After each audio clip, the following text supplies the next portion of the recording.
عمال انت الدنيا تديك قلم من هنا وتاخد قلم من الناحية التانية، واكتر حاجة نفسك فيها دلوقتي انك تكتب احداث يومك. طيب، تعال اقعد معايا كده واحكي لك قصة. والقصة دي مش غريبة عليك، قصة سيدنا يوسف عليه افضل الصلاة والسلام.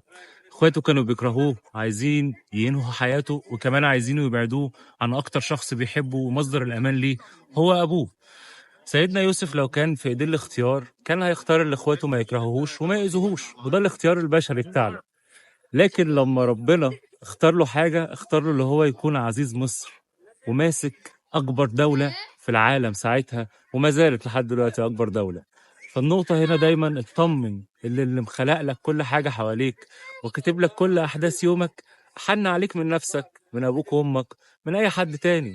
رزقك في إيده هو بس، أذاك في إيده هو بس، فرحتك في إيده، حزنك في إيده.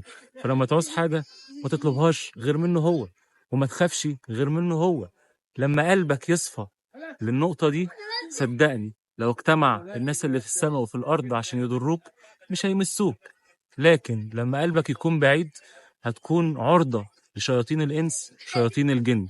وعلى فكرة الاتنين زي بعض، مؤذيين، ومش هدفهم بس اللي انت تبعد عن ربنا، لا، كمان هدفهم اللي انت تبعد عن نفسك. وده بيكون السجن داخل الجسم. خلي بالك، خليك دايما جنب اكتر حاجة عايزاك تكون كويس، هي مالك الملك. فعلا ربنا مش خلقنا ولا عشان يعذبنا ولا عشان يدخلنا النار. ربنا خلقنا وأول حاجة عملها الإنسان وضعه في الجنة.